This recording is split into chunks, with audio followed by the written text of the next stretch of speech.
Did you ever think you would make it? I feel I'm so close I could taste sweet victory. I know this life meant for me. Yeah, why would you bet on Goliath when we got Bet David? Valuetainment, giving values contagious. This world of entrepreneurs, we get no value to haters. How they run, homie, look what I become. I'm the one. Okay, all rise. Perfect, fantastic. Yes, we have the Honorable Judge Joe Brown in the house. By the way, just want to we give respect. I want to make one thing very clear. Today's podcast is probably not going to be for those of you that are extremely sensitive. You may want to skip today's and go watch something else. Go listen to a nice song because this man doesn't have a filter, especially where he's at right now. He's willing to talk about it. He seems to be willing to talk about anything and doesn't hold back when he's given it. So let me properly introduce to you his bio. So he is professionally known as Judge Joe Brown, American lawyer and television personality. Served as a judge on Shelby County, Tennessee Criminal Court from 1990 to 98. He's also known for hosting the arbitration-based reality court show called Judge Joe Brown from 98 to 2013. If you've been on YouTube, you just Google his name. There's plenty of videos with 10, 20, 30 million views. And trust me, you've seen it as a judge. Brown was known for his tough but fair approach to justice, and he was often praised for his ability to connect with the people who appeared on his show. He was also a popular figure among viewers, and his show was consistently one of the highest-rated daytime television programming. Brown has received several awards for his work, including the NAACP Image Award for Outstanding Legal Civil Rights Program 1999, 2001, 02, 03, 04, and the People Choice Award for the Favorite Daytime Talk Show Host 02. He's also nominated for a Primetime Emmy Award for Outstanding Talk Show 2000, 2001, and 2002. He ran as a Democratic won the Democratic primary for the position of Shelby County District Attorney in 2014. And there's some very interesting political opinions there, but outside of being a lawyer and a judge, he's also a poet. And one of the ones I want to read.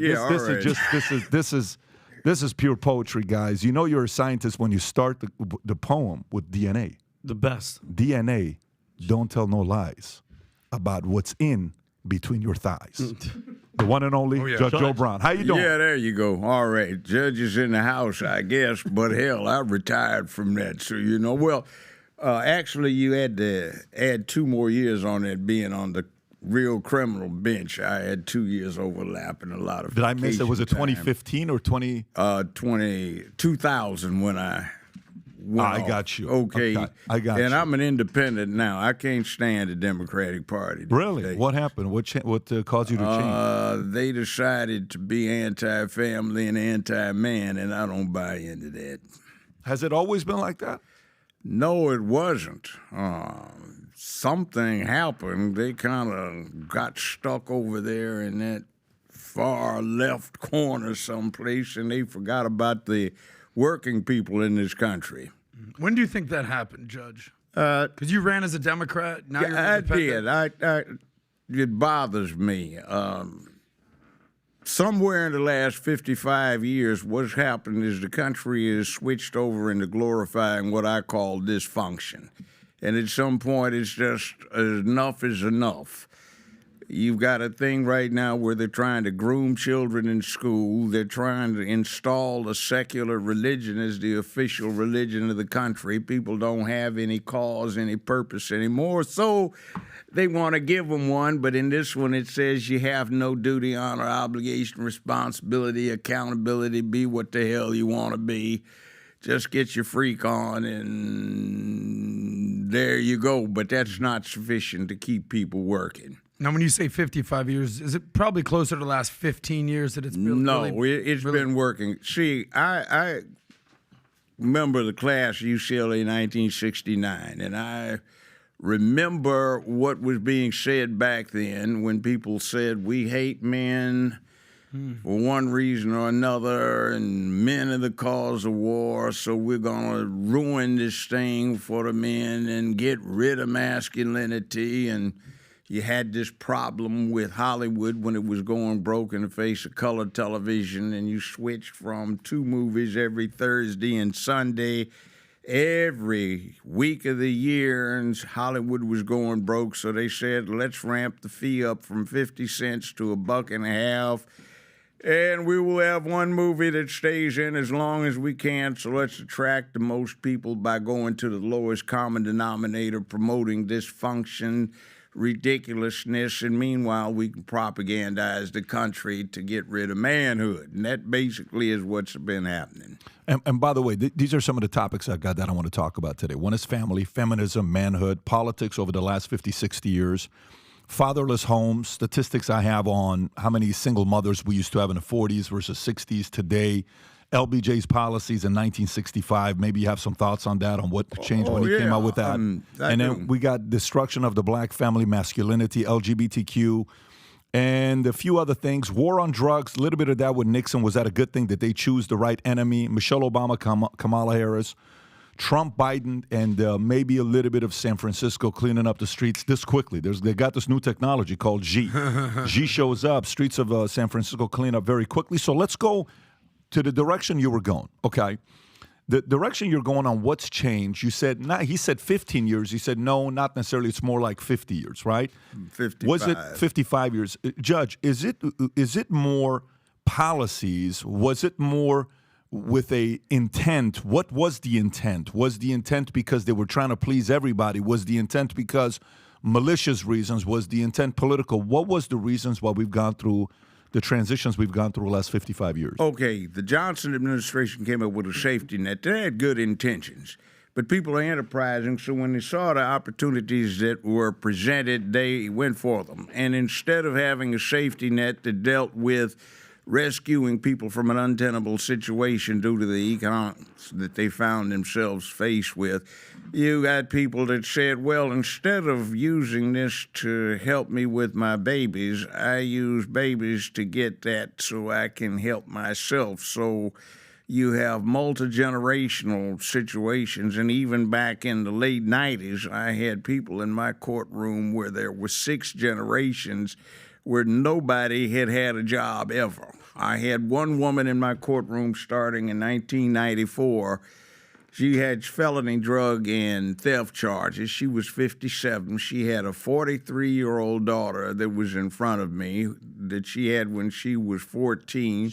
43-year-old daughter had the same charges. The 43-year-old daughter had a 34-year-old daughter born 1 week shy of her 10th birthday, who was in there. The 34-year-old had a 21-year-old daughter in front of me. The 21-year-old daughter had an 11-year-old daughter. Please don't go lower, who Judge. had the circumstance of being pregnant with her second child. No way. With her second child? Second child. An 11-year-old, sir?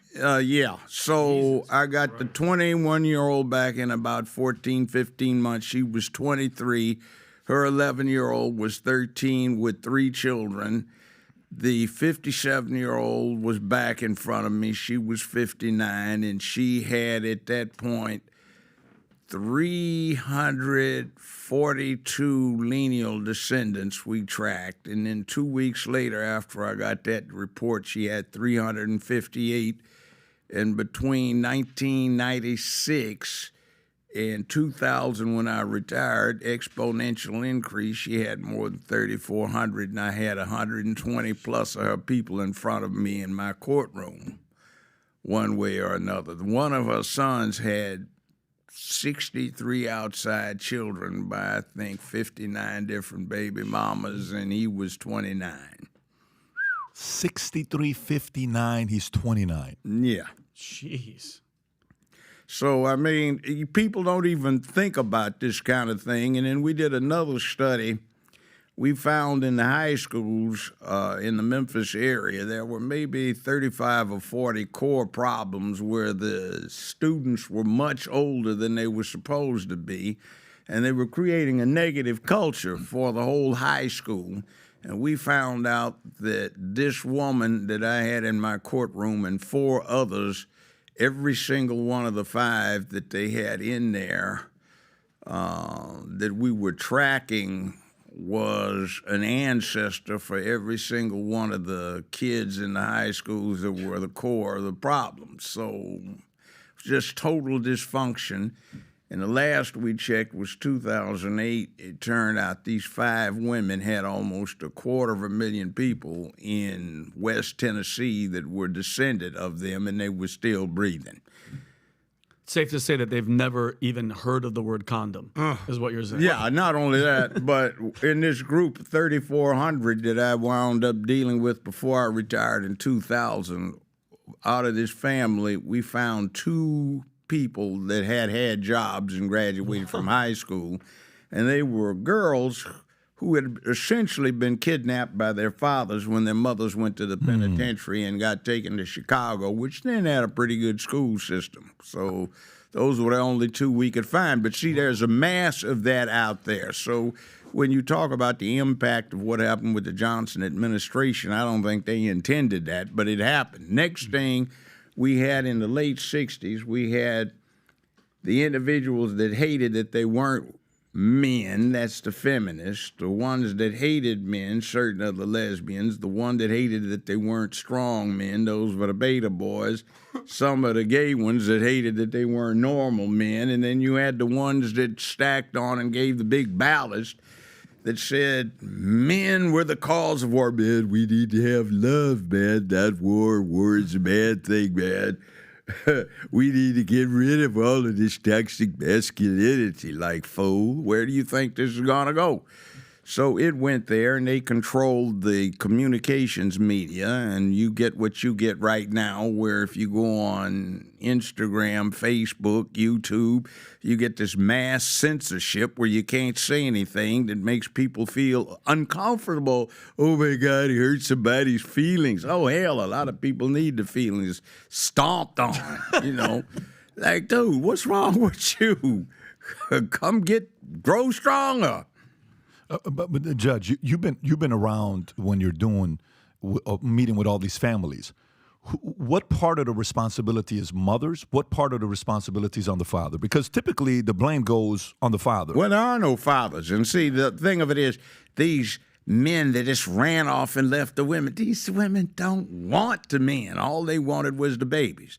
And see, you had people like the poetress Nikki Giovanni back in the 60s were going all around the country, and they were lecturing the women, and they were young women, and they were saying, you don't need a father for your children. Just get preggo, find one that looks good, smart, athletic.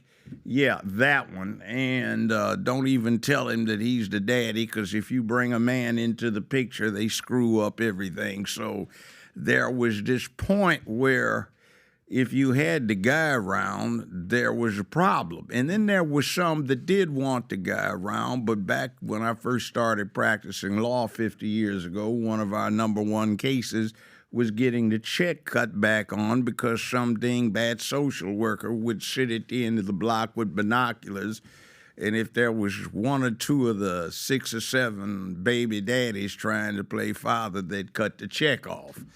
So we had problems with juvenile courts around the country where, Judge, that's not my kid. Well, you feed it long enough, he'll look just like you. So, you know, that was before DNA. And I can remember one thing. It was a cop I was representing, and he got a petition to increase the child support. So when they called the kid's name, I stood up, he stood up.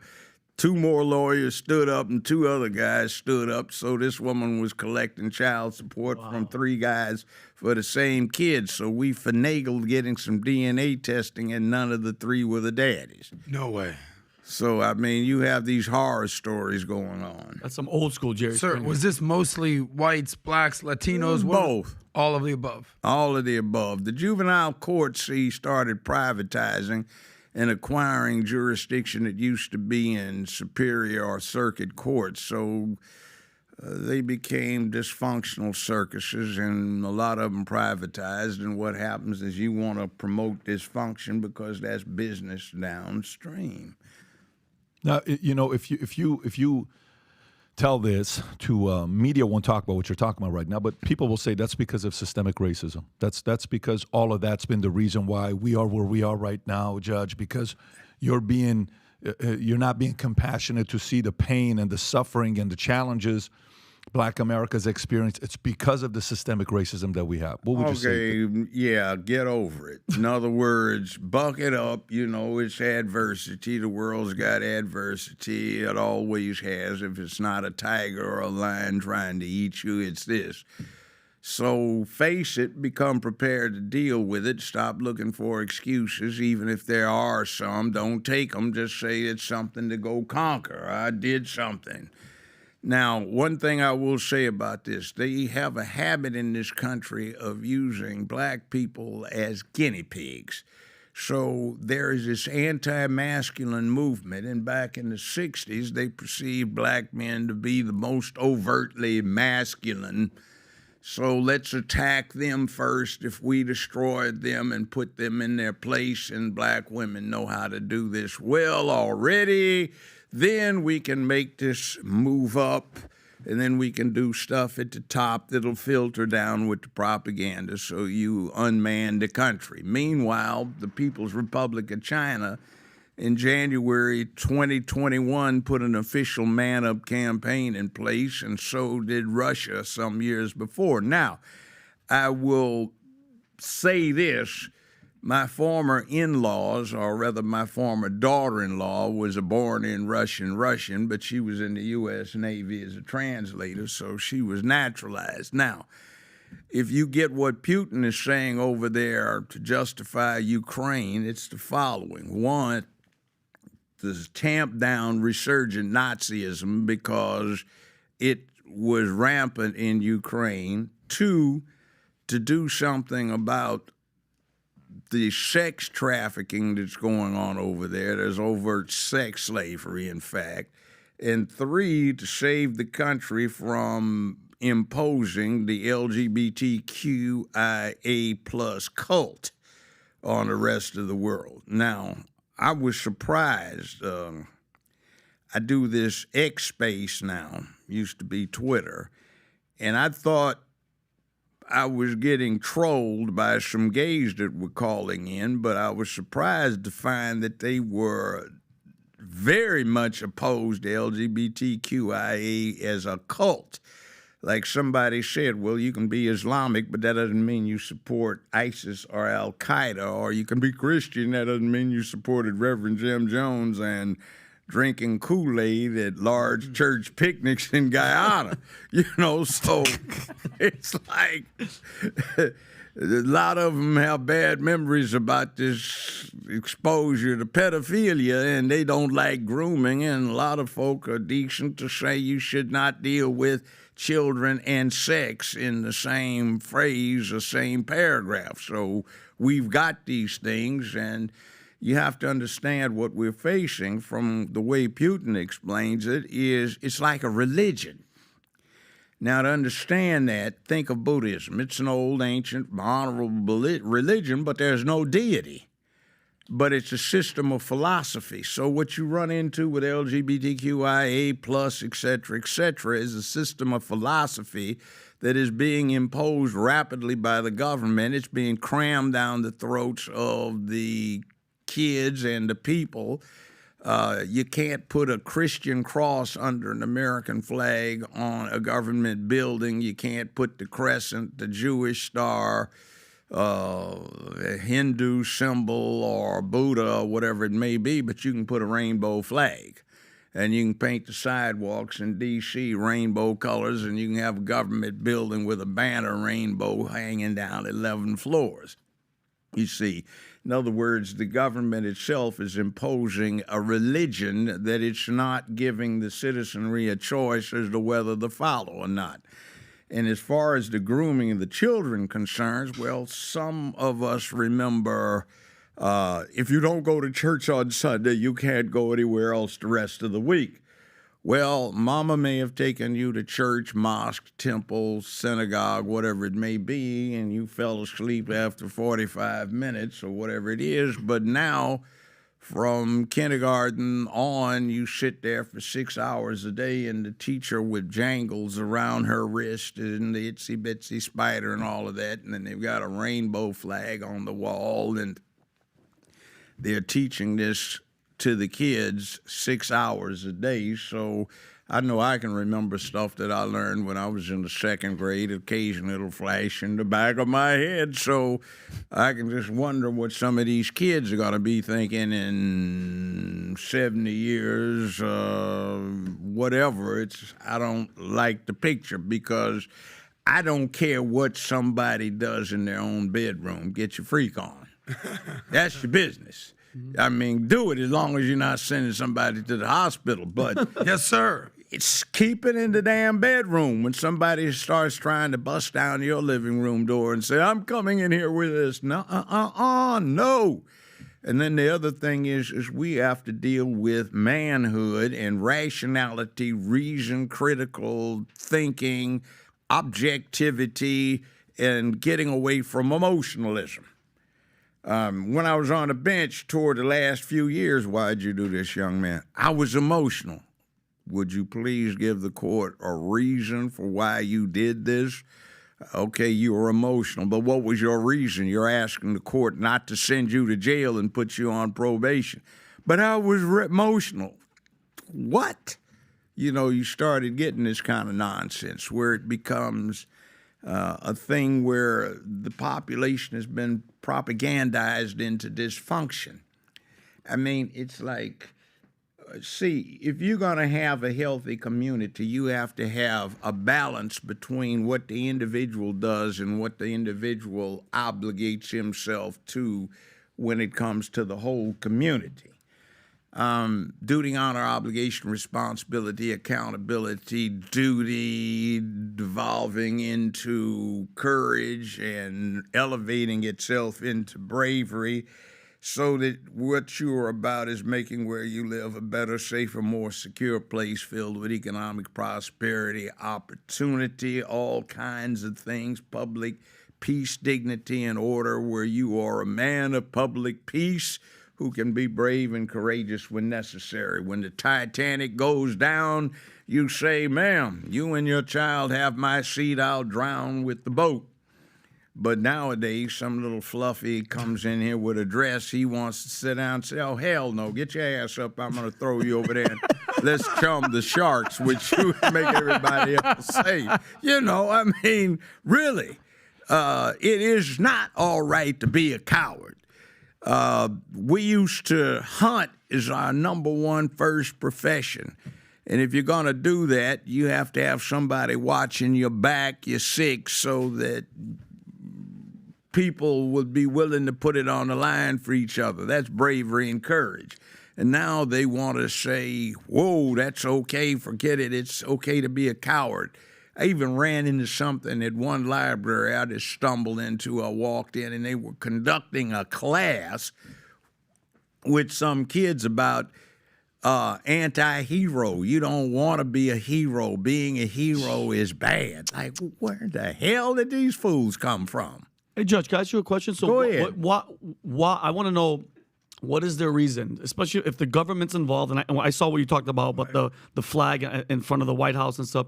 What is their goal for demasculinizing us? Why are they pushing this cult? Why is everything is LGBTQ, and they're a small little minority group, but they are protected by the government? Like, what is their end game? It's a religion. Just like Buddhism. It has no God, but Buddhism deals with the positive aspects of character.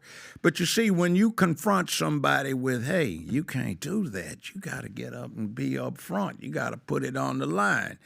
Oh, my God, I might get hurt. Yeah, that's the name of the game. Great hero, he just sank a three-pointer with 4 seconds left in the game, and the Lakers win by 1 point. Oh, come on, that's not being a hero. That's what we think of it now. You didn't put anything on the line. You got paid lots of money for doing what a lot of people do for recreation and exercise. So what is this where we de-emphasize those things that have kept us together, that have pushed the frontiers? You see, that's not going away. The sea levels are rising, some say, though I went out here and I noticed it in certain places in Miami. It's not where it was 35 years ago. It's a little higher, so something's going on. I've noticed I used to have a place up in Aspen for about 10, 15 years, and I noticed that the snow level is dropping down. In fact, a few years ago, I put a marker on a ski lift pylon, and it kept inching down foot by foot, quite a few feet over the years. So something's going wrong, and the world is getting more populated, and resources are getting sparse, and this thing about manhood is going to become very valuable once again. So what are you supposed to do with all of that when you've been training the boys to get away from it? Because you see, getting up and giving up your seat on the Titanic takes a lot of conditioning from cradle to whenever you happen to be found in that situation. So you're not going to suddenly put that in, oh, man, I'm not getting up out of my seat. You can go do it. You're equal. Go swim with the fish. I got my seat. You know, that doesn't work. Sir, one follow-up to Vinny's question over there. By the way, you're on fire right now. Please continue what you're doing. Everyone loving this right now. Well, I was holding back. No. If this is holding back, then we're gonna continue, sir. The anti-hero, the metaphor to that, what would you say is a modern American hero? I like what you said about basketball. They're getting paid tens of millions of dollars to sink a ball. What's a real American hero today? The only one I can see is Donald Trump or your governor here in Florida. You have people that make stands, but they want to make them boogeymen and enemies. And that's the other thing. Find a boogeyman, the Baba Yaga, so you can go after him rather than expose the platform that you have as being weak. The Democratic Party used to be the one that protected the worker. Now they're in the back pocket for high finance. You've got a weird situation with the interwoven family setups, even the stuff that's not obvious. There's a gentleman by the name of Sam Hinckley. Sam Hinckley was an indentured servant. He was a Huguenot Frenchman who wanted to get away from Catholic persecution, so he indentured himself, came over to the Americas. Well, he seems to have prospered,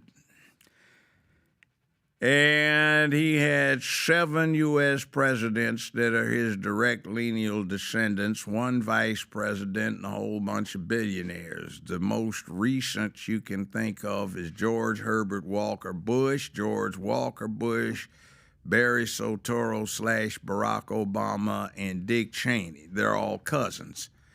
What? Yes. Yeah. So it's Pull up this guy, interesting when you look at that. Sam Hinckley, late of Cape Cod. It's been a while back.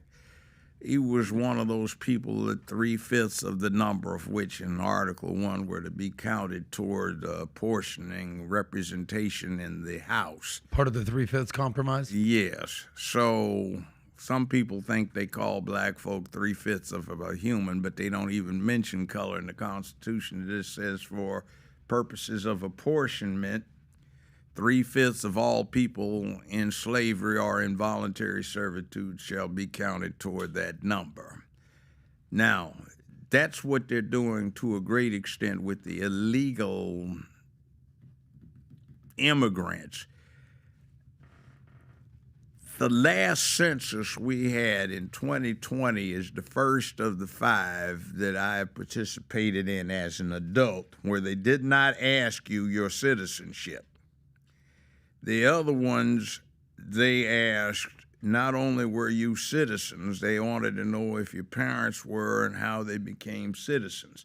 The reason they aren't interested is because if you don't get to ask that, then you get to count them in the overall tally. So when it comes time to apportion congressmen or members of the House, California, New York, Illinois, and a few places don't lose representation. They gain it because they get counted, but they can't vote.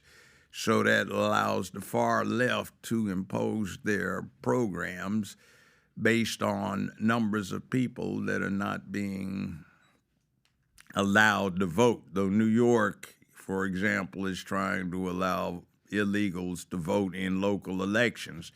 And you'll see the result of it very shortly when you go through an airport. You'll have to have that star in the upper corner of your driver's license to indicate that there was a check to see that you, in fact, were a citizen or what your status was, because California, a bunch of idiots out there said, we'll give it to the illegals because we want to make sure they can pass a driving test. So forget about what you do for the rest of the country where nobody's ID is going to be valid unless they get a reissued one. But you see, that's that balance, individual versus what the individual owes to the collective. So the devil with the collective, that's the bad part of it these days. Tom. Yep. You know, by the way, thank you for that. I've been listening to this, and you're on fire. You may not, you say, I'm just getting warmed up. You're absolutely on fire. You said something, and I want to know if you saw it, because you are so perceptive and you're so precise in what you're talking about here. So you were at UCLA 1968-69. 65 through 73. Got it. Well, in 1969, we know what happened there. It was the Summer of Love, and you had the Vietnam War protest against Johnson. Johnson's not going to run again, and women's lib blew up. And all that happened, if there was a place where rebelling against society started in the U.S., then Berkeley was the Wuhan lab in 1969. Berkeley was crazy. Did you see it? You were there in the middle of it, and you're a young guy getting a high education. You're going to go into law. What did you see? I didn't want to go into law. I wanted to go into physics. Okay. Well, still, you're an incredibly smart guy and perceptive. What did you see at that time that you said, wow, if this keeps up, we're in trouble? Or if this keeps up, did you see some tipping points? I didn't think we were going to be in trouble because it took a spin that I had not anticipated, and I only vaguely recognized at the time, and that's what Hollywood did with it. Because they had an agenda they were trying to push, and they took advantage of circumstances and did it. Now, what went on is we had civil rights, but civil rights got people used to the idea of large groups of people coming out and doing stuff. Before that, when you got large groups out, typically it had something to do with a union matter or employment or something like that. Workers of the world unite. Yes, and all of that. And you had these kinds of things, but you had it glamorized and you had it covered in real time by television, which was not what you had before. So the idea of a bunch of people being out somewhere carrying on because they didn't like something was publicized and put in the heads of just about everybody. So that set the stage for large-scale protest, anti-war protest and such like, because the NAM was a very unpopular war. Now, people look at stuff like the January 6th thing, where 180 people committed what 50 years ago would have been such a small blip, nobody would have paid attention to it. You had situations in D.C. 50 years ago all around the country where you got 15, 20, 30, 40,000 people breaking stuff up.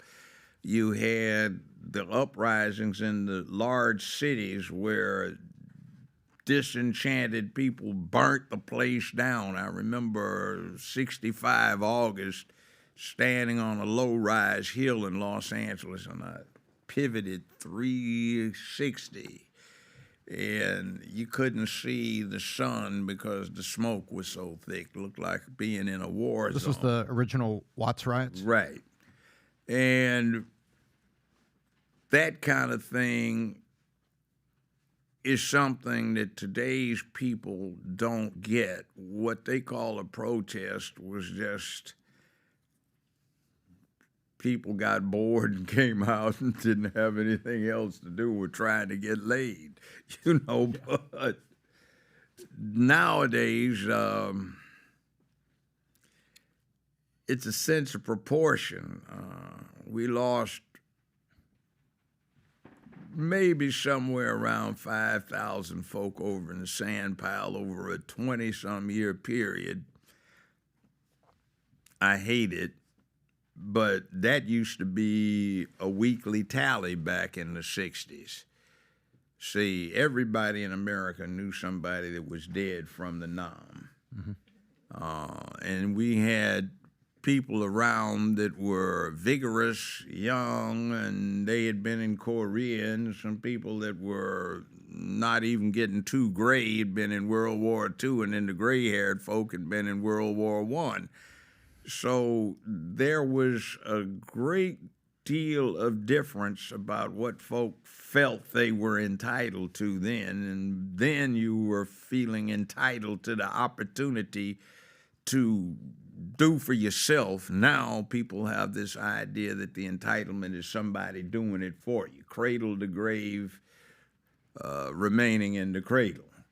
You make a great point about demonstrations. I mean, you compare January 6th to Kent State. Kent State demonstrations got so bad and so rowdy, they called the National Guard, shot 4 unarmed students, and broke it up. I mean, They shot more than 4 unarmed students, but that's how many died. yeah.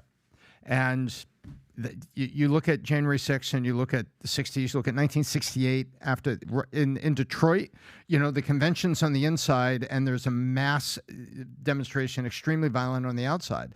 And it's not people without opinion, but it was so different. Yeah. You got 28,000 people involved in that thing in Chicago in 1968 with the Democratic Convention. I remember at UCLA where we had a student population, 65,000 full-time students, and there were some occasions when LAPD swept through there and there were just continuous riots going on over hours in this complex with 60-some thousand people being there. So what people call a big upset now, we just looked at, what else is new? What happened in the news, you know? Well, I mean, really, what happened was interesting. Sir, you said to yourself that you describe yourself as a registered independent. You sound very much like a Republican. Well, why yeah, won't you just say that you're a Republican? The reason I'm going to say I'm a Republican is because I'm dissatisfied with them. They've gotten so far deep into this thing where they want to be old-timey. They are not taking the opportunity to go and reach out to the working man like they ought to. They are getting too much into trying to hang on to Mitt Romney. I used to call him Mick Romney. The rhinos you're talking about, not the MAGA class. Yeah, and they need to go about the business of saying, hey, stop trying to be nice, damn it. The public doesn't want everybody to be nice. That's just what you hear. See, you've got a cadre, the trans population, which is less than 0.5% nationally, the lesbian population, which is less than 1% nationally, the gay population, which is less than 1.5% nationally, and about 4 to 4.5% that dabble both ways. That puts the ballast in. That's maybe 6.5%, 7%, 7.5%, depending upon where you are. But Walt Disney, the news media, they want to make you think that 60% of the country is that way, and they propagandize people so that if it makes someone feel uncomfortable or if it doesn't deal with the popular perception, something's wrong with you. Well, nothing's wrong with you about saying, hey, everyone has to have restraint. Be cool about this. You know, they don't understand the phrase, be cool, man. You know, that's not cool. What are you doing? Chill.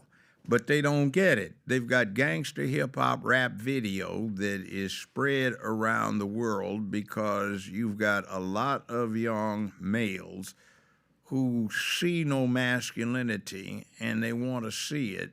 And gangster hip-hop video puts out an image that looks strongly masculine when it's not.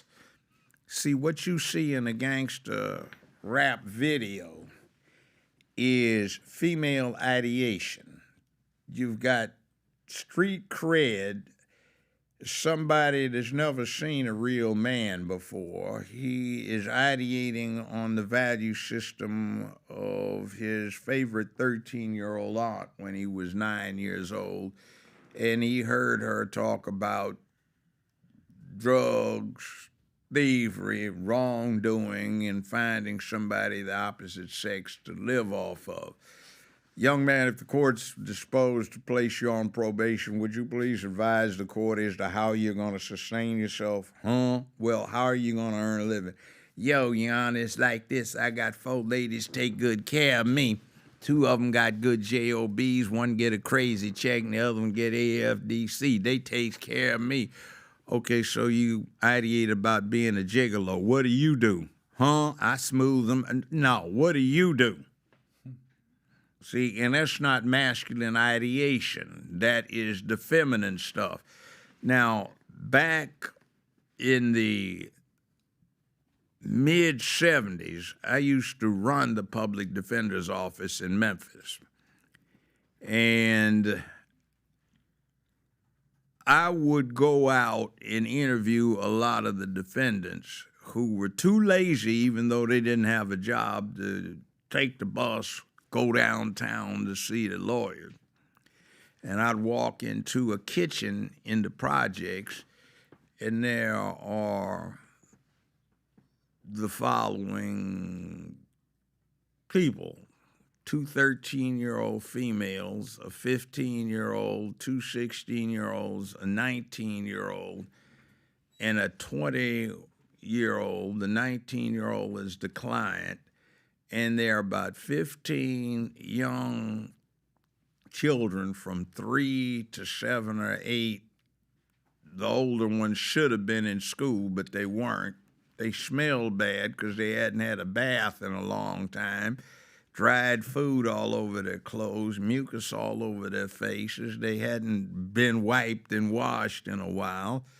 And my client and her friend girls are cussing at them, using the N-word. Go get me my cigarettes, get me a beer, and you just like your no good damn daddy, blah, blah, blah, blah, blah. And I'd say, why are you talking to your child like that?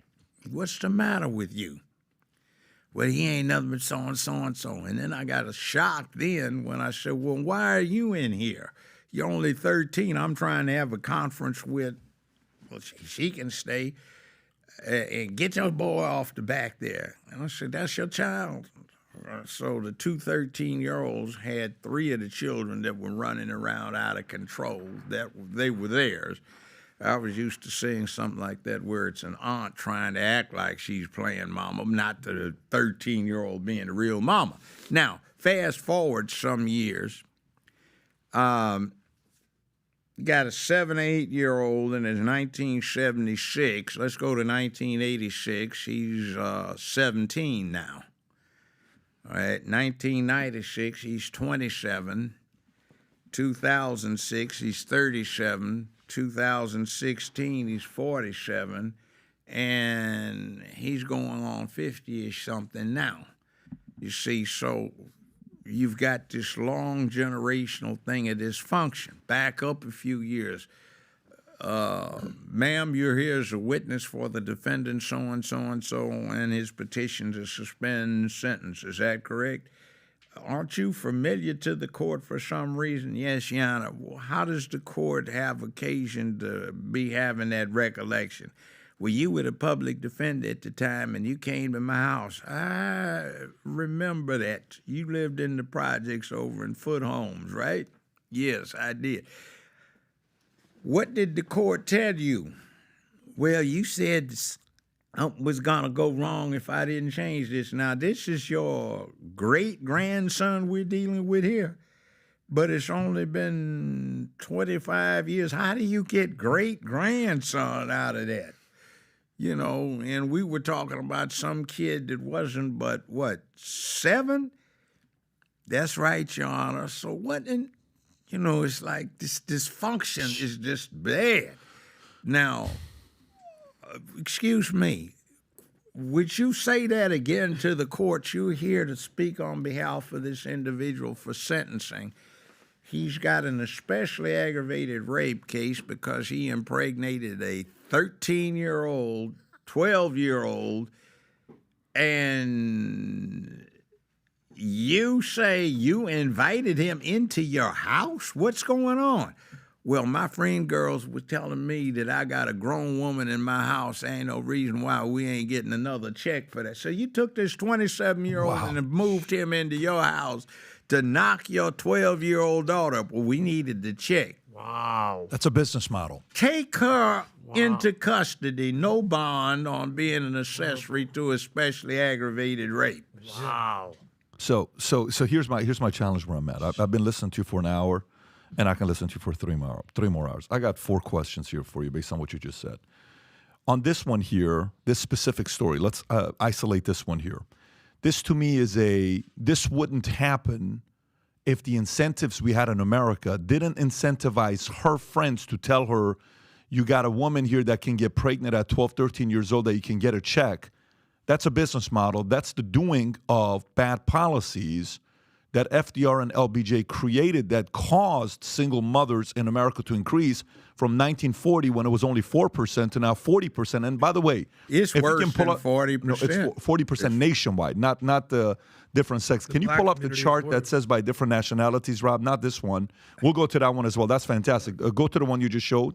First one. So this is where we were at before, 4%. Growth of unwed childbearing in U.S. from 29 to 13. It's always been around 4%. You got FDR does this thing, doesn't move a lot. LBJ 65 does war on poverty begins. Boom, skyrockets to 41%. Now go to the other one, Rob, that you got, the one I texted you that shows that one right there, that one if you can. Zoom in a little bit if you could. This is from CDC. Non-marital births in U.S., non-marital, okay, there you go. Fantastic. Thank you. Okay, so if you look at this, whites, it's red. So go to the left on red in 1940. It's around 3%. That's come up, right, to where it's at now. 20% or so. 20% or so. If you go to blacks, it used to be around 15, 17% in 1940. That's come up to 70+% in America. And look at the skyrocketing on when it happens. 1965. Just go straight to 65. Damn. Boom! Wow. Skyrocket. I don't have any problem with that. I think it's conservative, actually. There are some papers that the Pentagon issued in 2011 that have some higher figures than that. They said one of our problems with recruitment is we can make you physically strong, but we can't make you mentally tough because you need fathers in the home place in order to make you mentally tough. We are not getting that. They said right now, all races considered in the United States, 42% of the Americans 35 and under were born out of wedlock. That's what they were saying. That's 12 years ago. They also said that when you came to those 20 and under, it was 82% of the people in the country were born out of wedlock. So the Pentagon's figures are higher than that. Watch this now. Go to the other chart that shows the amount of money we invested to fight poverty. So go to the left, the blue versus the red. The blue is percentage of individuals who were poor by the official poverty standard. Go to 1947 all the way to the left, you'll see around 35%, okay? So FDR comes out with his plans, trying to minimize poverty in America. The red, if you look at the top right, total mean tested welfare spending in billions of constant $2012, okay? You notice the red up until 1965, it's not that big of an investment, but the poverty is coming lower and lower from 30. This is after Depression, so we go from 35% to 25% to 15%. We come down to 10%. But the cost skyrockets after LBJ goes higher and higher and higher. And guess what happens to poverty? It stays around the 12, 13, 14, 15% rate. But the amount of money now that we owe and that we're spending, taxpayers are paying for this, a plan that never worked. We had 60 years of data to show us it's a failed proposition. And what community did LBJ destroy the most? The African-American community. Yep. Yeah. This is, when you look at policies, and the reason why I bring this up with you is because when I listen to you, for the first hour, I had nothing to say. I'm just listening to you. I'm watching you, and I've consumed so much of your content, just listen to what you have to say. A lot of logic, a lot of reason. You're challenging, you're pushing, you're kicking ass, you're challenging the young to get their act together. You're challenging men. You're not holding all the accountability on men. You're putting it on women as well. Who told you to get pregnant? That was your choice. It's not only the man that did it. Why did you do it? But to me, at the most basic level that we as America can control, I can't control if somebody's going to be, the DNA don't tell no lies about what's in between your thighs, right? I can't control science. You like that one. Yeah, All love right. it. I can't control science. I can't control what people are going to do. But what I can control as an American voter and somebody that wants better policies is the incentives need to be eliminated to pay welfare and child support for people to continue to have kids, because what's happening is moms are being incentivized to allow their daughters to get raped because of these policies. If the law is true that under 18 it is rape, mothers, because of the tax system, are allowing their daughters to get raped by grown men just to get a check. And that, to me, is a catastrophe. And the fact that our politicians and leaders are not talking about it, it irritates me like you don't even know. So, for me, those who have already screwed up those kids' lives, that's permanent damage. That ain't going away. You know how it is when damage is, I have damage in a different way. I lived in Iran for 10 years. You have damage in a different way. Boys in the Hood, you said when you grew up, that was your life. That's where you were at. There it is. Yeah, so, but moving forward, if we don't get our act together, this shit's going to continue. And some innocent kids today, while they're watching the show, some innocent kids are being taken advantage of by grown men. Yeah, and let me tell you something else, too. It's gotten so bad about the emasculation. There's another stat in there that's crazy. 25 and under, there are more boy virgins than there are girl virgins in America. Boys ain't even getting laid. Yeah, 1/3 of all men under 30 have not been laid in the last year. Don't know how to get a piece of ass. It's like, damn. Me and you should go hit the club, Judge Joe Brown. Seriously. I mean, I'm not on the bench. I ain't running for anything right now. But look here. Too old anyway. Look here. This problem with emasculation has gotten out of hand because 50% of the human race is one gender and the other 50%'s over here. And the fakes, that's not even half a percentage point, but you got to understand that there's an equality of value, but there's not an equality of circumstance. There's some things women can do that men don't do so well and vice versa. You know that emblem for yin-yang where they've got the white raindrop over here, women can do a little bit, men do a lot here, and vice versa. That's a reality. The yin-yang. Yeah, but people don't want to deal with that. And what's going on is when you start trying to subtract half of the human race from the equation, you get hell. It doesn't work. This feminist thing is crazy. My motto is protecting womanhood and promoting manhood. So that works. But when you start saying we're going to destroy manhood, you got a problem. When you have a 50-year history of take your daughter to work week as an official event and not one single day to take your son to work, you have a problem. We have something else going on right now. And this comes from the Pentagon and other sources, too. Right now, for the last 20-some years of this century, on average, only 28% of each year's high school graduates are male.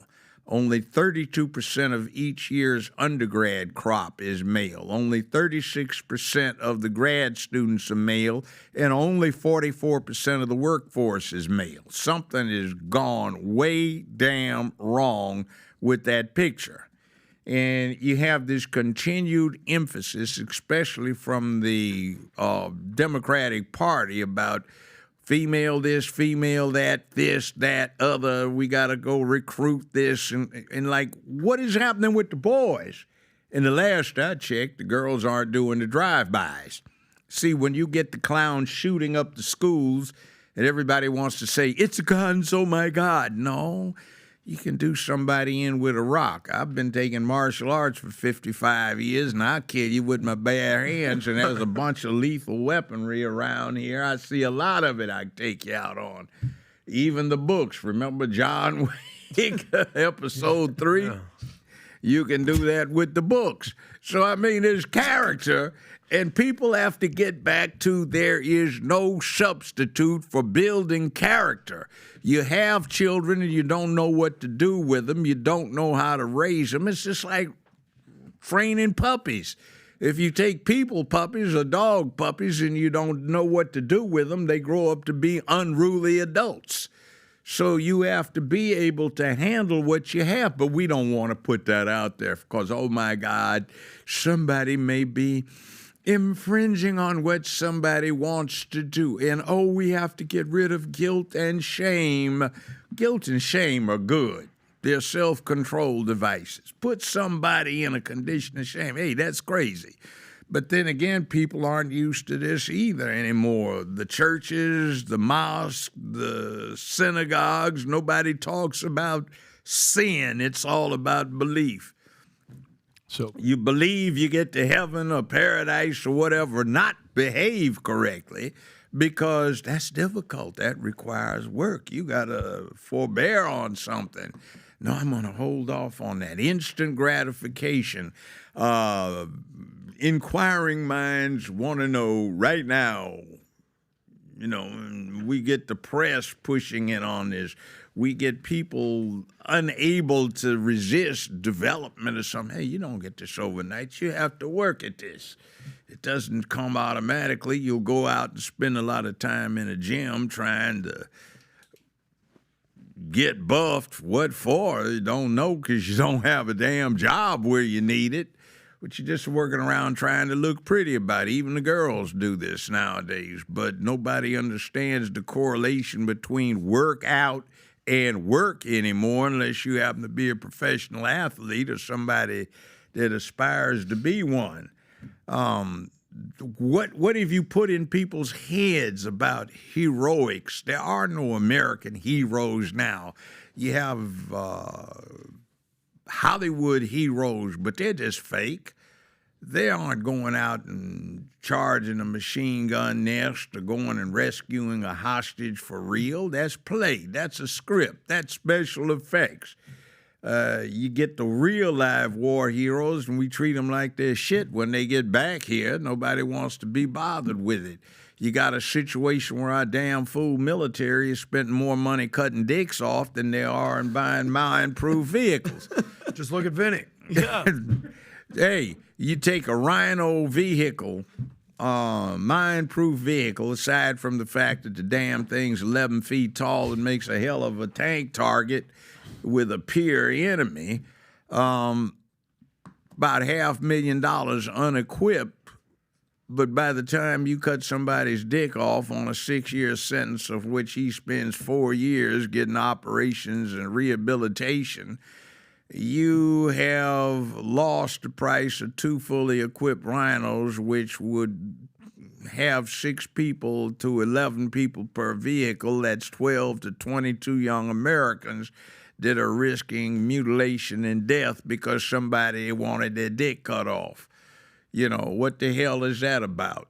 And I'm sorry, I got to talk about it. That's just crazy. We do not need to be pushing that, and that's another one of these things about what happened to building character. You're supposed to be in the home place, but it's not. But it's supposed to be reinforced by society, which it's not. It's supposed to be something that gets caught in school, which it is not. It's supposed to be taught in the religious institutions, which it is not. And so what the devil is going on? The rest of the world is being character developed. We are not. Look at what happened 2 weeks ago. All of the publications dealing with economics were noting that China is now officially the wealthiest nation in the world. They stabilize all of the world's currencies, all of the world's stock exchanges.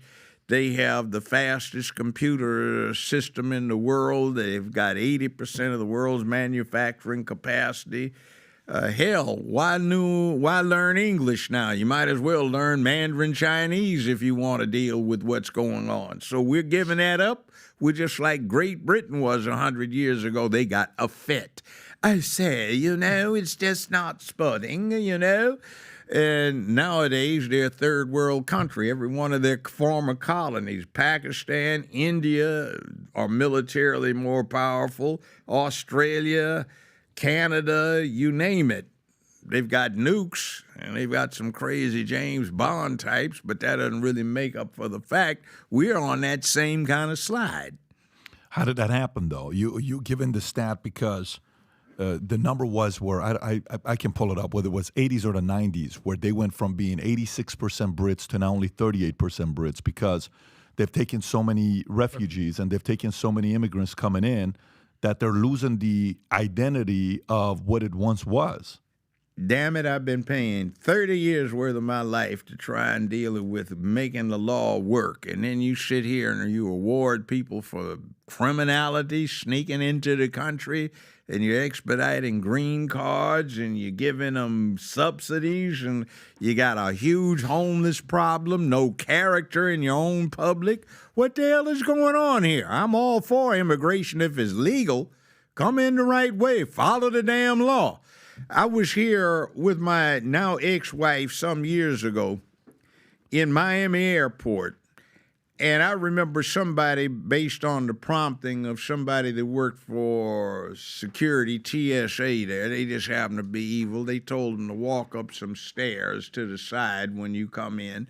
I know my wife knew that you don't go up there, but they told them to go up there. It was a young couple, white couple, wound up when the alarm went off. The guy got thrown up against the wall, elbow to the back of the neck.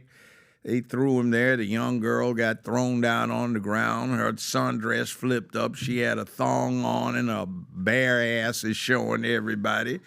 I mean, they really ran through the make on her. So you treat American citizens like shit if they look like they're going to do an infraction, and then you say, come right on in. What the hell? You know, ISIS and Al-Qaeda are probably drooling at the idea. So what are we supposed to do with this? How much of this you think is affirmations, language, words, hero-making machine, meaning?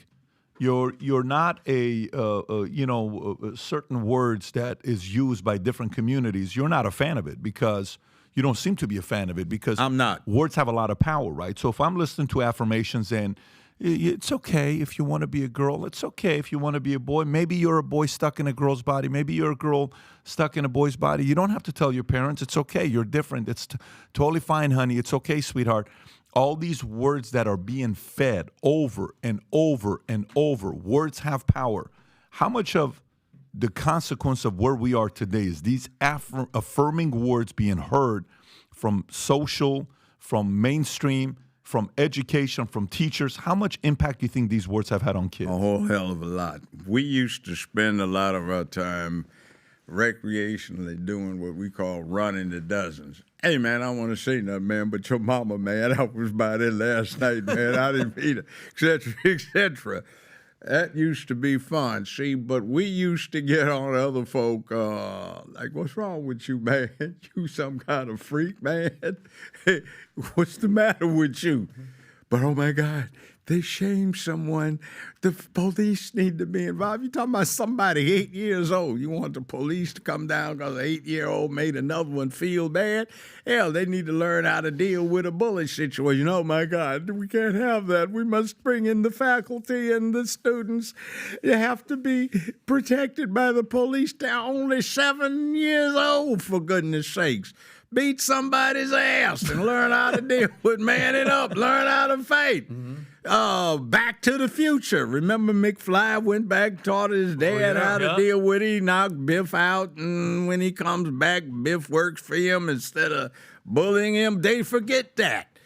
I mean, and all these freaks that are shooting up the hallways, they all universally had a problem with the bullying. They didn't know how to deal with it, and they got taught it was all right not learning. There's something about screwing up your character and saying, man, this dude is big. I might get whipped, but what the hell? Bam! You know, okay. And at least he knows with a busted lip next time it's going to cost him. So you screwed up your courage. You feel, yeah, that's all right. I got a black eye, but hell, I stood up. You feel better about yourself for the rest of your life, and you keep doing that.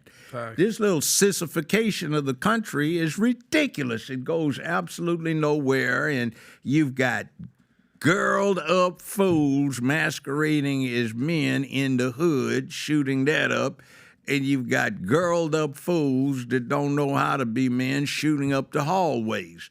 So you want to control the violence in the society? You teach masculinity, because masculinity imposes on the boy as he grows up this something he can't escape from, where he feels massive guilt and shame if he cannot act in a masculine fashion, which is, you don't do this at the wrong time, wrong place.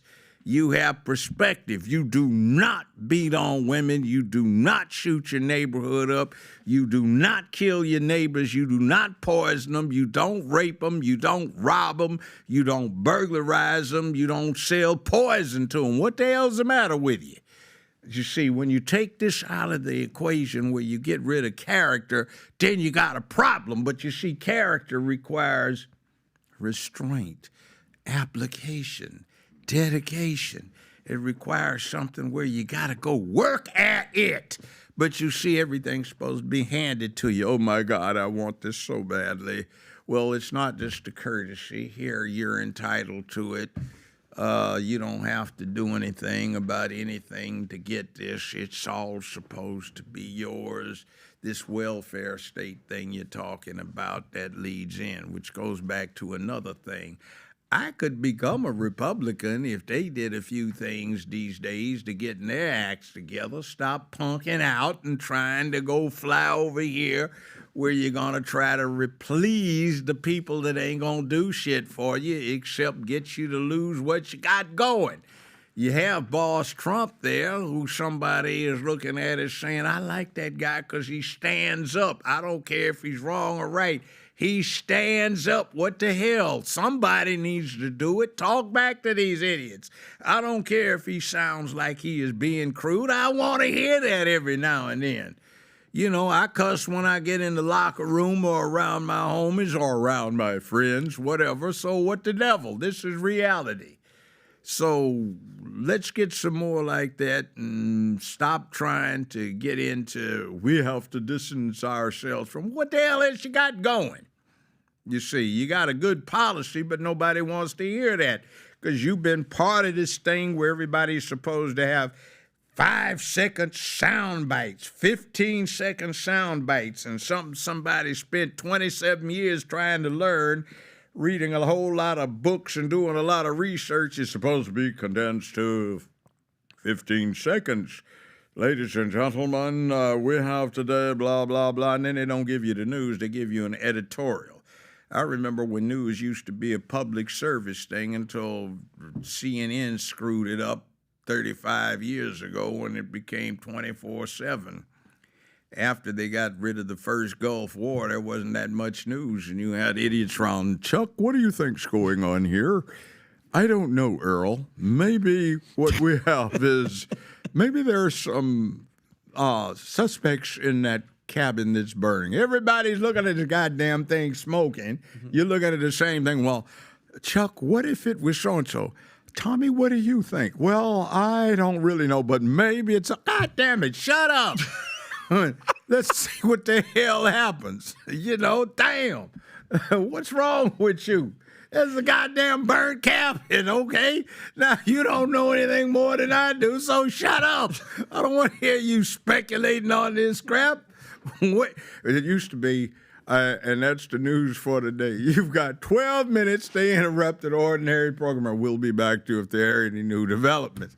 Let's get back to that. I don't want to hear this shit. And now we go to Vinny with weather. Yeah. Yes. And so, Judge, how do you feel now that, with all, the podcasts and, all these different platforms that we can hear the news? Do you think it's a breath of fresh air? Because now all the mainstream media companies are going down. All CNN is losing viewership by the minute. Fox is, not doing well. All their, Tucker Carlson leaves and goes to X and has a massive viewing. How do you feel about the fact that now we can actually hear the news and not have it censored? I like that. The other thing, too, is news isn't necessarily nice.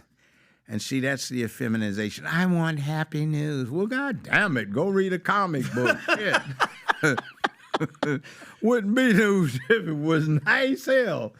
And you think that's one of the reasons, Judge, why Trump was is still such a shock to them and to the system? Because, like you said, Judge, he don't give a shit. He, from day one, from videos that I remember as a kid from the late 80s and 90s, he was pro-America. He didn't give a damn until he became president. And it's, he's racist and all that crap. But he was that alpha male, not giving a shit, non-apologetic. And he came into a system that did not like that at all. Yeah. See, racism is a form of xenophobia, not one to embrace the unfamiliar. Every single human I have encountered has had something negative to say about somebody. That's natural. You try to act like you don't, you a goddamn liar, because unless you a saint, maybe up in the Vatican or something, and I don't even buy that. But we all got negative stuff to say. Like, Adam's an asshole. We all know that. So, yeah. So, bottom line is, okay, I remember back in the early 90s, Trump used to go into the nightclubs with no security and hang with everybody. Yep. He was liking black girls, too. Yeah. He loved everybody. So I don't have any problems with him. Hell no. Well, look what he did with Central Park 5. Yeah, well, one of them's daddy brought him down to confess and implicated the other 4, and they confessed. What the hell? It was some pretty horrible criminal activity that went on. Mm-hmm. So, yeah, people would talk about that. I see all of the folk right now, it's just so hard. Well, what the hell did you just get through saying about this? Huh? Well, you said it. You talking about how horrible it was. Look what you claim it did to George Floyd. Now, supposing it came out another kind of way, bottom line. So he just did what you did. So what's the problem? You can't look in the mirror. You got Minoxidil or whatever in the hell they put on these days didn't work, and you got complexion problem. You don't want to see yourself. And then the other one is objectification of beauty is horrible. No, it ain't. If we didn't objectify beauty, we'd still be looking something like a chimpanzee or a little pithazines. Hell. Facts. Rob, can you pull up that clip when Trump is talking to the lawyer and says, like, she wasn't my type. Like, you. To be honest with you, I would never date you. You're not brutally honest, Pat. Have you heard him say? 100% in his deposition. Yeah, in the deposition. But I want to ask this question from you. So, as a person who is is this the one where he says that? If it is, you go ahead and play that. You say Marla's in this photo? That's Marla, yeah. That's my wife. Which woman are you pointing to? No, Here. Carol. Oh, is that? The person you just pointed to was Eugene Carroll. Who is that? Who is this? Point, your wife. She's not my type, and that's 100% true. She's not my type. And he continues to say, "You're not my type." Yeah, neither are you. But if you can find that, Rob. But that's reality. Yeah, there's nothing wrong with that. So. But you as a judge, right? You've been in this system for a long time, right? Yeah, it is. So 91 counts, 91, and they're trying to take him down. And lawyers and Letitia, you know what's going on in New York, all this stuff. From somebody that's been in the space, how much of this is valid of what they're doing? How much of it is just absolutely justice getting involved? You're saying it's bullshit? No, how much of it is bullshit? How much of it is bullshit? Let's give you a real quick analysis. Okay, let's take what's going on with Stormy Daniels. He supposedly bribed Stormy Daniels to remain quiet and not embarrass him. Well, obviously, Bragg, the prosecutor, didn't pay attention in the first year of law school when he would have been taught to flip the script. If you have to pay somebody to not embarrass you, you got blackmail. That's a felony. So somebody got indicted for being the victim of a felony blackmail effort. All right, let's say the corporation got indicted for not accurately reporting on their forms, which are public record, why they paid Stormy Daniels what they did. Well, there was a gag order in there. Nobody was supposed to tell, so if the corporation had told, they would have violated the confidentiality aspect of the settlement. All right, let's get down here where we're talking about the boxes of documents. The case is United States Department of Navy versus Egan, E-G-A-N, 1988.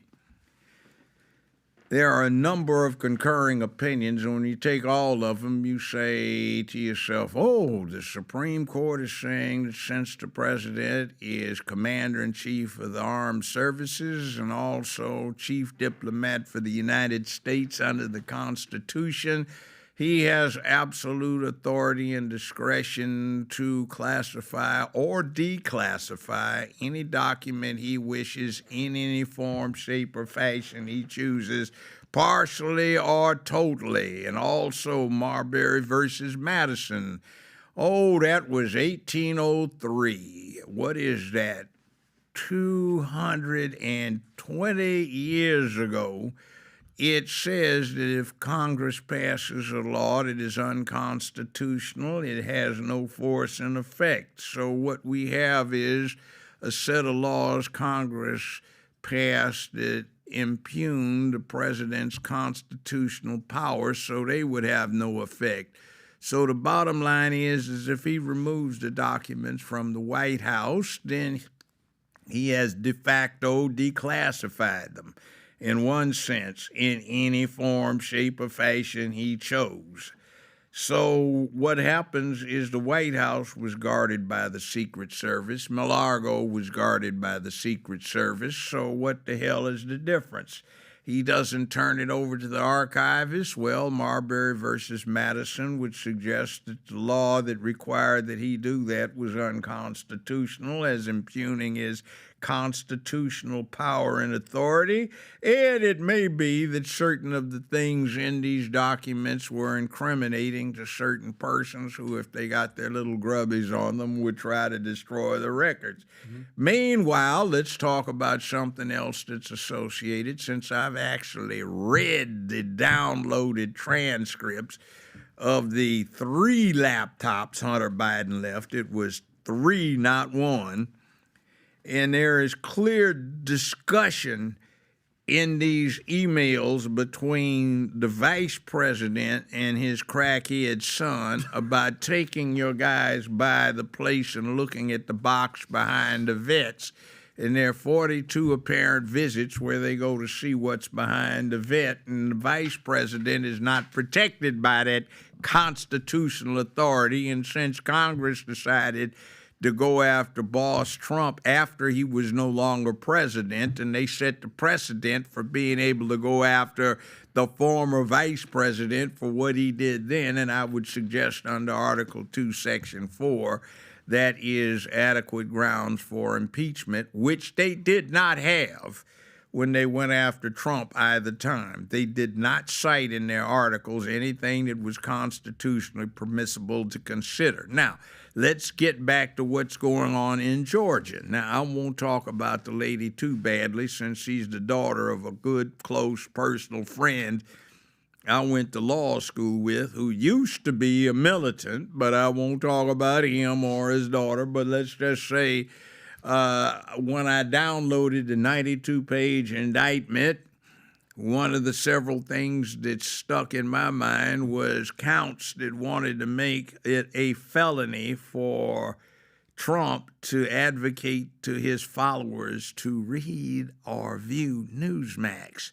Now, when in the hell in America did it become a crime to Tell somebody to read the news somewhere else. Okay, yeah.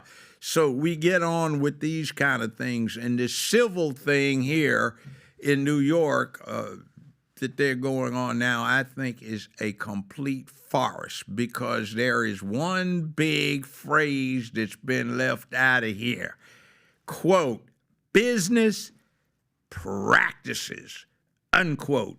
The business practice that is clear from all the testimony is that the banks and the financial institutions were aware of the way people assess items. They did not lose any money on it. They knew what to expect. It was as per the industry. It was a business practice, and the stupid idiots that's the prosecuting authority up there don't seem to be aware of that, and I submit that's because in law school they didn't pay attention. Business practices, and they should have been dealing with all the crooks running around New York instead of trying to say, I'm going to protect America from this evil Baba Yaga, and we're going to go try and deprive the country. Now, if you want a constitutional crisis, put it with 50%, 40%, or 30%, whatever the public's saying. What the hell do they think they're doing? I wanted to vote for the man. Now these clowns are trying to keep me from getting the chance to cast my vote. What the hell? That's illegal. That brings back this thing of you want January 6th to really be shown how insignificant it was. Whoa, let's go there. But then let's get back to January 6th. He supposedly told Pence, don't sign this, okay? The Confidence of Elections Act of 1877, which is still good law, was next on the docket to be considered when Pelosi declared an emergency. What does it say?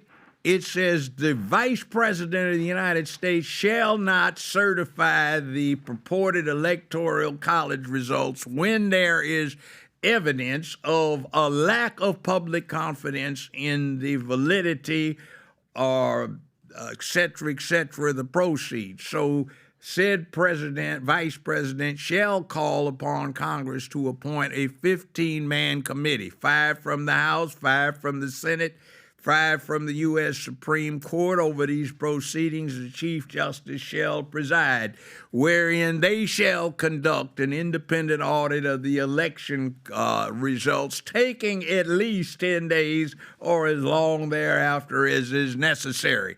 Hell, he was calling on the man to follow the damn law that's still on the books. Now, you indict somebody for following the law because you're a stupid jerk who didn't pay any damn attention in law school. First year. Do you think it sticks, Judge? What they're trying to do with all these cases, does it stick to make him unrunnable? No, I think it's motivating people. Hell, if I didn't like him, I'd be prone to say, hell, you're going to dump on somebody like that? Maybe I need to find out why they're so scared of him, because I don't like the people that are acting that way. They act like assholes. What the hell's going on? And see, I've been looking at this for 50 years. Counselor, approach the bench. State approach. What? Madam Court Reporter, please turn the record. What the hell do you think you're doing in there? Sir, do you think there's one charge that stands out above all the charges that may hold him culpable in law? Is there one thing that sticks out? I don't think there's one that actually would stick if it went up to an appellate court. I don't see anything he's done wrong. Even if you take everything the state or the government, federal government, as states and federal government are alleging, it's subject to what in old law used to be a demurrer. Your Honor, the defense moves for dismissal on the basis of a demurrer, to wit, even if everything the prosecution is claiming is in fact true, it doesn't state a crime. So there's where you go with that. And the other thing is, it's just absolutely intolerable for these folk to try to lapse back to 1932 and impose the methodology of the National Socialist Workers' Party. The German acronym for National Socialist Workers' Party is N-A-Z-I, Nazi. And that's exactly what they're doing. They're trying to thwart the will of the American public, and that's why we have the Bill of Rights, the first 10 amendments, to keep that from happening. You do not want to use the prosecutorial power of the state for political purposes, to oppress, repress, intrude in, or unduly influence the will of the people. Is there any precedent for any sort of countersuing for election interference that Trump can do? He might, and see, one of the prospects I thought about is somebody hotshot in the House that's now under Republican control can simply call some hearings and call Trump as a witness as a technical whistleblower, and everything he testifies to then becomes immune for prosecution. Because at this point, Judge, this is election interference. He is the #1 front runner for the Republican Party. All these charges are a sham. And he's in trouble with all the January 6th and not trusting the electoral process. This is them actively cheating in front of our faces. Exactly. In other words, wait a minute, what the hell is going on? I don't care what the devil you say Trump did. What are you doing? Yeah. And there you go, that lesser two evils. But let's get back to something. Let's take Memphis and Shelby County, for example. In 2006, the Justice Department found that the voting machines, former deballed voting machines, were hopelessly corrupted, and that there was no fair election that could be had in Memphis and Shelby County, Tennessee. 2008, the Justice Department put up the money to replace every machine. That was from confiscated drug funds. Well, each year, each quarter thereafter, they gave an update, and it wasn't until November 2022 that Shelby County actually replaced those machines. So the interesting thing is in January, when the Justice Department comes out with this bullshit thing about there was no discernible election fraud in the country, they turn right around in the same damn week. They say, in Shelby County, once again, there was no fair election, et cetera, because of... Now, either you're telling the truth about there's no discernible election fraud in the country in January 2021, or you're lying when you turn around in the same damn week and saying the 14th largest city in the country there's election fraud. Now, which is it? Mm-hmm.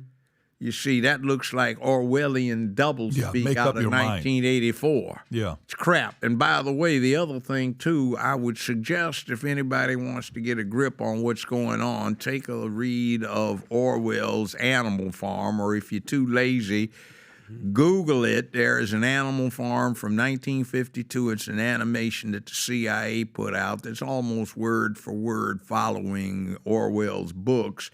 And essentially what happens is the animals have a revolution, take over a farm, throw the humans out, and they come up with an animal set of rights.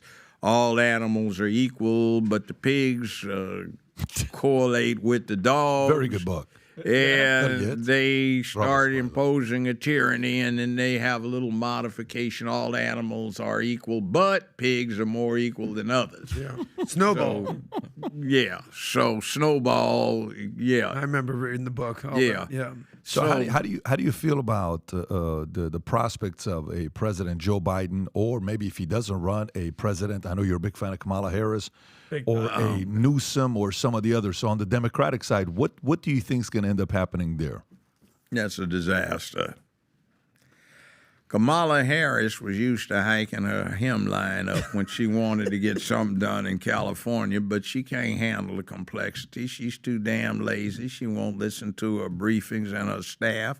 She embarrasses the hell out of the country when she does that hyena grin and giggle, and she starts, what do the Europeans call it, word salad? She claims to be black, and that's a lie. I met her daddy one time down in Jamaica with my wife. We were guest of the Governor General then, and he got introduced to us as everybody's favorite Hindu professor. Now, he has a grandmother. Rob, go to the picture to see what he looks like. He has a grandmother. That's him. He has a grandmother who is supposedly, according to him, a Hindu housekeeper.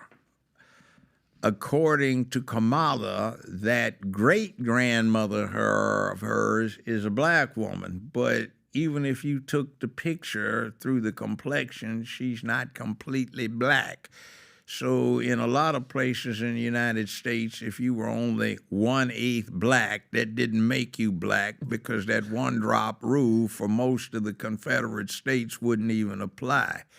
So what we have here is somebody who had no African ancestry, who is just a Hindu of the Tamil group, who happen to be a people that's very dark and swarthy is being perpetrated as being black. Now, when I had my show, the first couple of years, there were a couple of very beautiful black women I thought worked for the show. Well, one of them said, "You think I'm a black woman, don't you?" I said, "Aren't you?" She says, "No, I'm a Hindu." She said, "My mother was of the Brahmin caste. My father was of the warrior caste. He took an oath to protect my mother, but they fell in love. They went off and eloped, and we can't go back to India because the family put out a death warrant on us or a hit on us." So I said, "Wow." And then through her, I ran into, in fact, some books have been written on Hindus who cut their hair and passed for black to get the fellowships.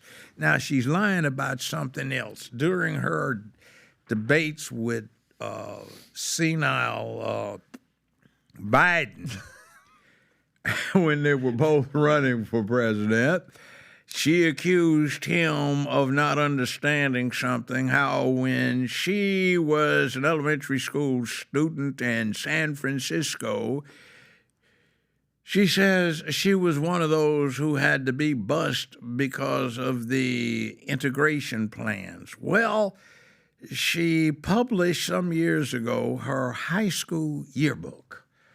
And the high school yearbook from a Canadian high school says from kindergarten through 12th grade, she was a student in Canada. So she's either lying about that. Get out of here. And that's in her yearbook, or she lied about being a student in the Bay Area. Now, my former in-laws were from the Bay Area, and it's interesting what goes on. My ex-wife, beautiful as she was fine. Lord, she was fine. Expensive, but, you know, whatever. Went broke. Getting that California divorce for 4.5 years. No prenup. But anyway. Oh, man, Judge. She was born in the same hospital as Kamala, in the same year as Kamala. And my late mother-in-law, her mama, who was a Canadian citizen, was a pediatrics nurse in that same hospital. Well, my ex needed a new birth certificate, so we ordered one, so I know what they look like. Well, Kamala's that she submitted to Howard University that got released while she was running for stuff in California, it's interesting. It says nationality of mother. It says British Commonwealth. It says race of mother, it says Caucasian. It says religion of mother, it says Hindu. For father, it says nationality is blank, and then for race, it says Jamaican.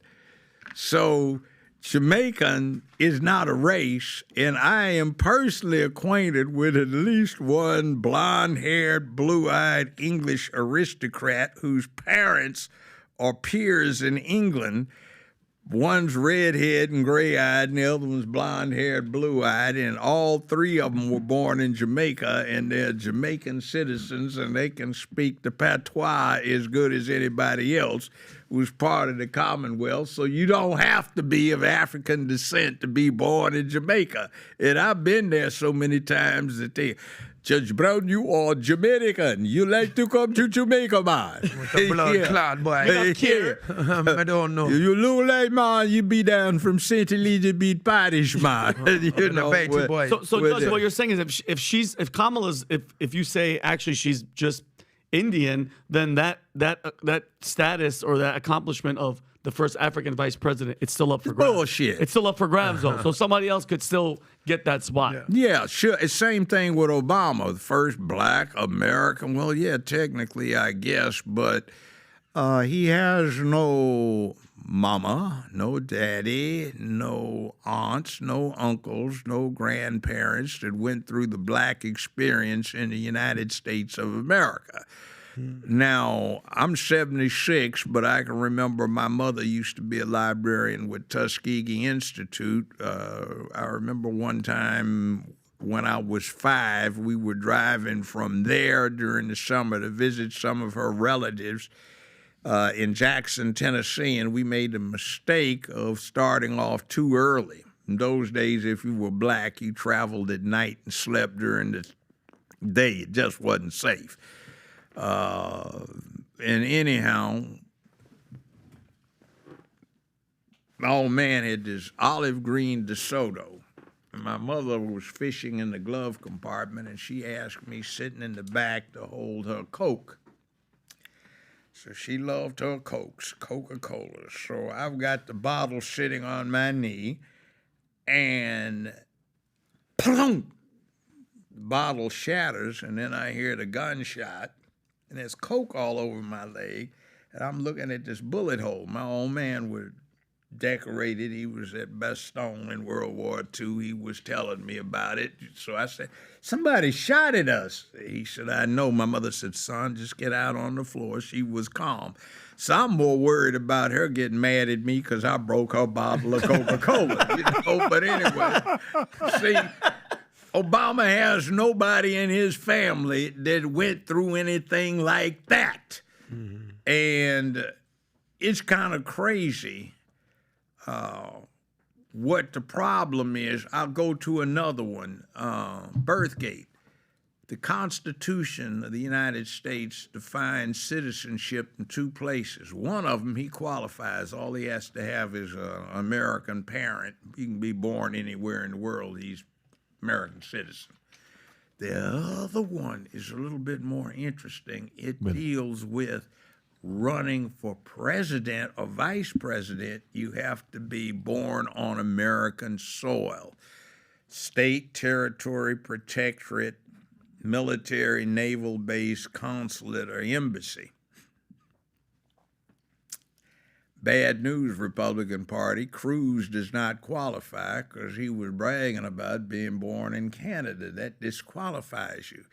If you read the Federalist Papers, they tell you they don't want any sleepers sneaking in and taking control of the government, see? So you have to be born on American soil.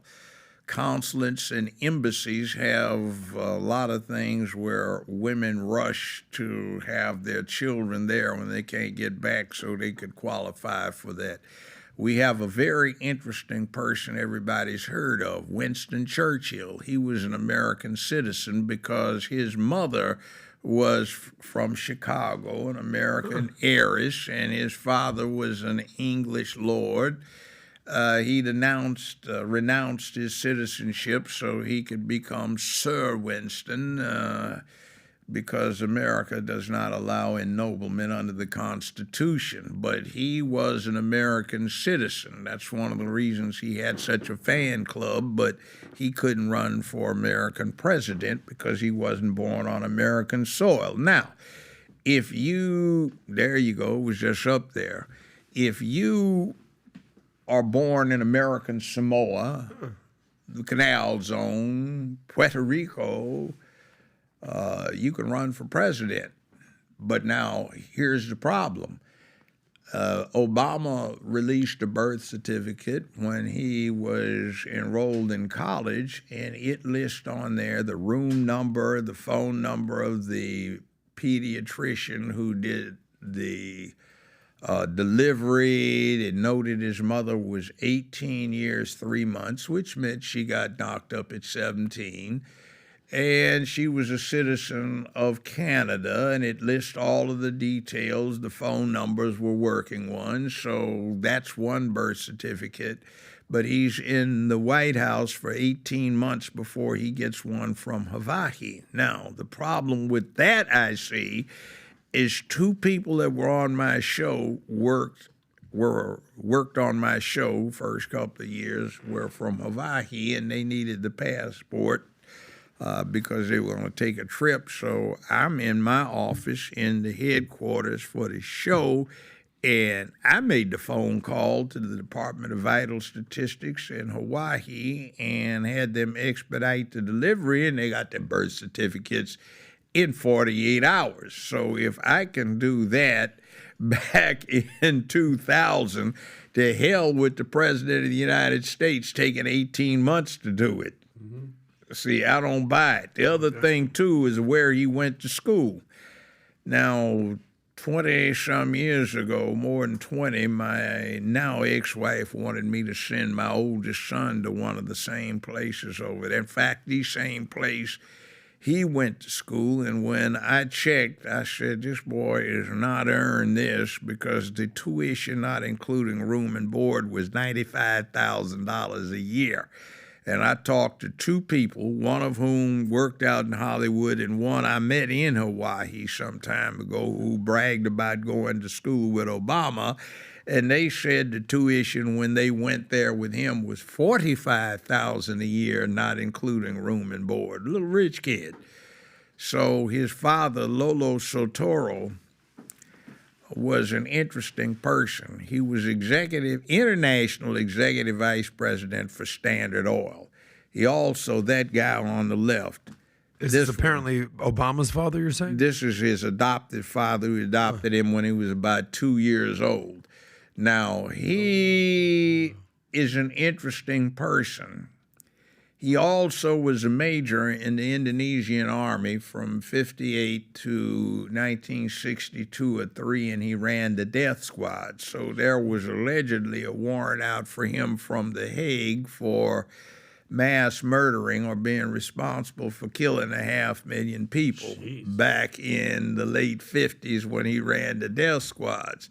We studied this in comparative international law back in the late 60s. I remember that guy. I had no idea he was connected. But anyway, as vice president for Standard Oil, at the time in question, it was believed that Indonesia sat on the world's largest oil reserves. So Standard Oil wanted to get into that, but they couldn't under American law, so they propped up their vice president financially.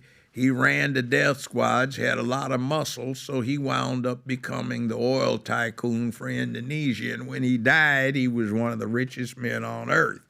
Now, he supposedly died from the cumulative effects of 3 separate automobile accidents, which basically came from the fact he was a master spy.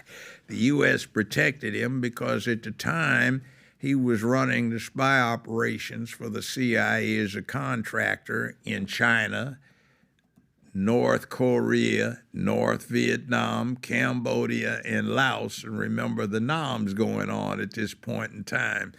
George Herbert Walker Bush ran the CIA under the Ford administration, and George Herbert Walker Bush was cousin to his wife, Obama's mother, and Obama's mother's father, Obama's maternal grandmother, was first cousin to George Herbert Walker Bush. So the family relationship in there, they all had fun and games from Bush's experience with his CIA connections when he ran the CIA in Lolo Sotoro, and also through his second cousin who was married to him, and also through the father-in-law to Sotoro who was his first cousin. So it's an interesting little filial family relationship that they have. Now, sir, does this all date back to the Sam Hinckley situation that you brought up? Sam Hinckley. So what the hell is going on here, by the way? I could sit here all day and I'd vote for him. He should run for president. 1,000,000%. So here's the other thing. Want to get another one? Yeah. Brad Pitt is a cousin to these guys. Now where Hollywood's involved, the CIA, president, Oval Office. Warren Buffett is a cousin to this bunch here. So they're connected. So this is a connection. Sam Hinckley had some sperm that had a cape. Everyone had a cape, you know. Obama and Brad Pitt are cousins, 9th cousins to be precise. Yeah. On the campaign trail last year, it emerged that the two share a common ancestor, Edward Hinkman, who died in Virginia. Is that part of the Hinckley family? Yeah, that comes what from the Hinckley. F So they're is all happening basically, right Judge, now? they're all Part of the connected. Virginia So no matter what, these guys they run the show and they're all connected. You see this thing where Michelle and George W. get to giggling and he gets the candy? What I hear from the inside sources is that's the same candy that he used to give to her husband when he was a kid. Now, there's a picture I stumbled onto that you could Google, but you can't now. And when I ran into it, he was still in Illinois in the state house. And what that was about was there's a picture where Lolo Sotoro is standing up with a golf club. George W. Bush, Herbert Walker Bush, soon to be president of the United States, is standing up with a golf club. And then sitting in a golf cart with his arm around a 7 or 8 year old kid standing next to it is George W. Bush, and the kid is Lolo Sotoro's adopted kid, Barry Sotoro, soon to be Barack Obama. Wow. So are you saying that Obama met the Bushes when he was a kid? Yeah, they grew up together. They used to hang around Dude, together. that's wild. That's wild. So, I mean, it ain't like this is just somebody they met at some White House ceremony. This is family. I got one more for you, sir, since you know all Warren this. Buffett in there, too. He's one of them. You know how you said that you can't lie between what's in between your thighs?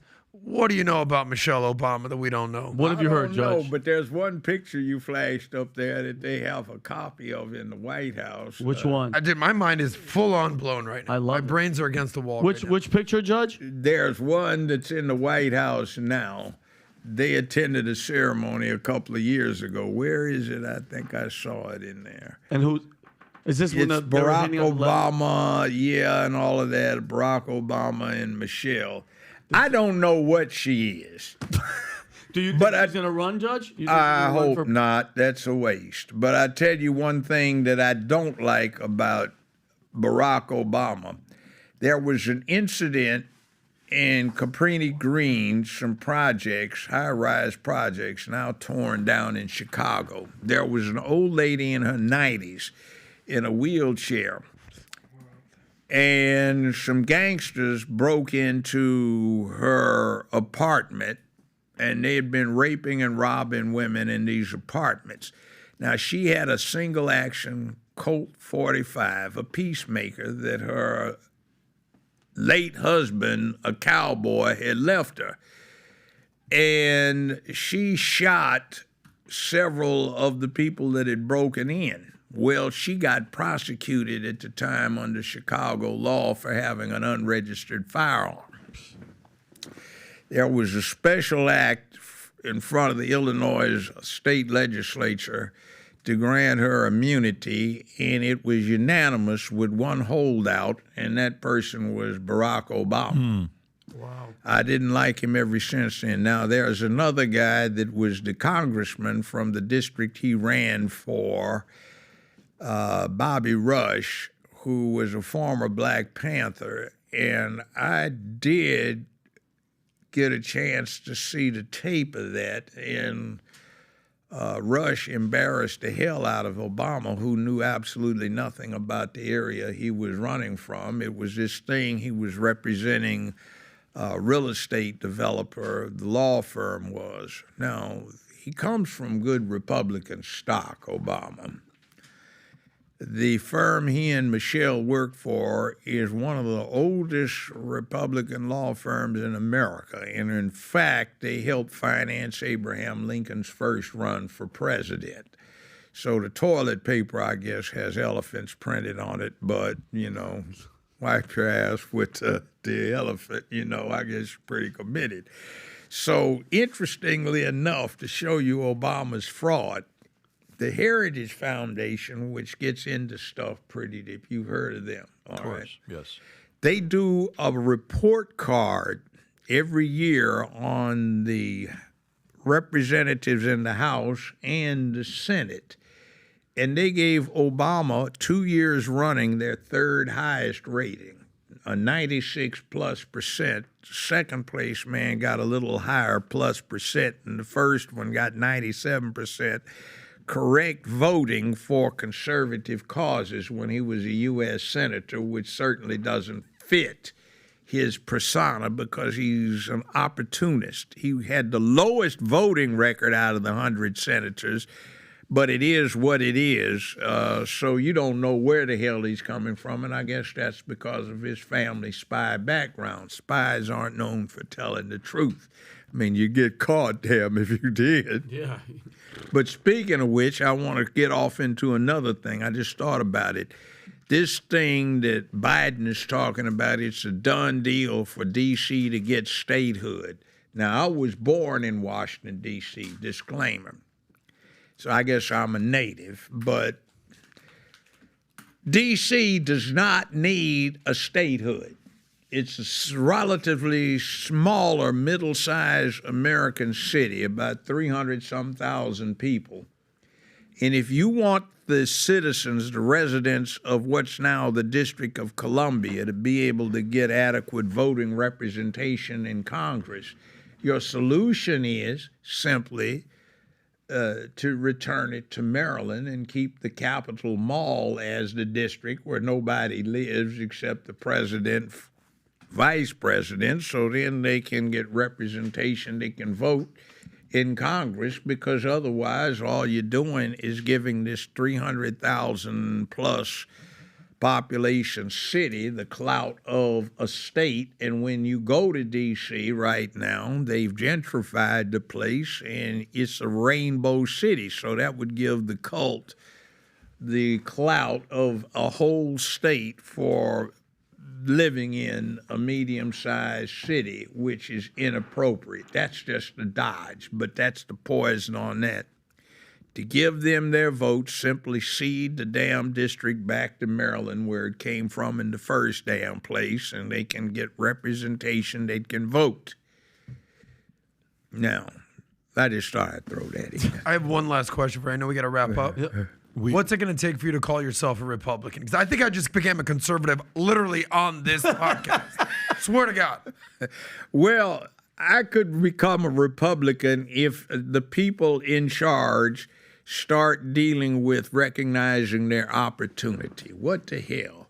Look at all the people out there that want an alternative, who are family people, who appreciate manhood, who appreciate duty, honor, obligation, character, being about something, earning your own damn way in life instead of whining about what's coming down on your shoulders. Yeah, it's adversity, but you can go out and kick its ass, you know, and then you can go Punch back him in the there. face real quick. Judge, I would vote if for some reason Trump can't run and everybody else falls out. I would vote for you 100%. I would too. Thank you. I would too. Judge By the way, Brown. he's younger than Trump and Biden. I love it. Just to be clear. Couple of years, yeah. I love it. I would Judge vote O'Brown, this has been fantastic. I think next time we do it, I don't think 2 hours is enough. I honestly think we got to go 3 wanna hours bring, next yeah, time. I'll bring a. Next Let's time get we some gotta do barbecue sauce, next some time. food. And by the way, we may even do the next one live with an audience, I would because I think love- the audience would would love it eat as well. it We'll do up. it at the Comedy Club.